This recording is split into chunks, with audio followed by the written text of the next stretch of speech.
एक मिनिट हा आता बोला सांगा मोठ्यानं बांधावर दगड खाली घसरून बांधावर दगड घसरून पडल्यामुळे वर उचलताना दोघांनी येऊन जागेला मारून लाताबोक्या मारून जागेच खाला झाला मुलाला एकट्याला दोघांनी येऊन मारले. त्यांचा दगड घसरला ती टाकल्यामुळं मारलं. त्यांचा काय संबंध नाही, त्या रस्त्यात नाही काय नाही, त्यांच्यावर मारले ते. आमची केस काय दाखल करून घेण्यात येते म्हणते वर्ण रिपोर्ट आल्यावर करू असं चालेल. मॅडम सरकार दवाखान्यात मॅनेज झाली ती, त्यामुळे आमची काय दखल घेत नाही. तुमचं काय म्हणणं आता?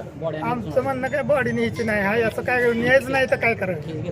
आम्हाला न्याय पाहिजे. न्याय पाहिजे. आम्हाला बाकीचं काय नको, आम्हाला न्याय पाहिजे. आमचा माणूस मारलाय, आम्हाला न्याय पाहिजे. इथं जाणार नाही आम्ही. ही माधव विष्णू जमदाडे आणि सदाशिव विष्णू जमदाडे त्या दोघांनी. तुमचं काय भांडण होते? कसे काय भांडण? काय सुद्धा कारण बांधासाठी त्यांचीच वर बांधा तीच खाली दगड पडते ती त्यांची जण उचलून टाकल्यामुळे त्याच्यामुळं मारलं त्यांनी लोकांनी. आता बॉडी कुठे आहे आता? बॉडी पडला टाकली दवाखान्यात. पोलीस काय पोलीस काय म्हणले? पोलीस म्हणते रिपोर्ट आल्यावर घेऊ म्हणते, तर चौकशी करून परत करू म्हणते. तुम्हाला कोणाचं वाटतं पोलिसांना कोणाला दबाव आहे? कोण पुढारी येते त्यांचा दबाव आहे, त्यामुळे कुठलं काय का. कोण पुढारी आहे? कोण पुढारी आहे? नाव काय त्याचं? पण काय बॉसच्या राजबापाच्या पोरांनी केला असेल. कोण? गणेश पाटील? गणेश पाटला. बर हा ती बॉसच्या ह्याच्यात मोठते ती नाही इलेक्शनाला. बर हां हां. त्यामुळं त्या दबावामुळं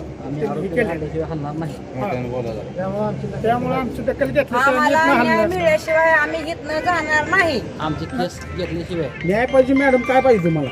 न्यायच पाहिजे. आम्हाला केस घेतली पाहिजे. केस घेऊन आमचं काय ती पाठपुरावा करून त्यांना अटकच केली पाहिजे. आरोप झाल्याशिवाय आम्ही काय होणार नाही.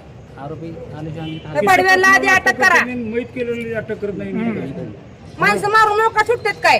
झाले ते खूप मॅनेज काय करतोय म्हणाव तू? तुला घरातल्या सगळ्यातला मेल्यावर खर कसं मॅनेज करतात ती? कोणी केलं मॅनेज? मॅडम झाली दवाखान्यात. मेन मॅडम मॅनेज झाले. ठीक आहे ओके.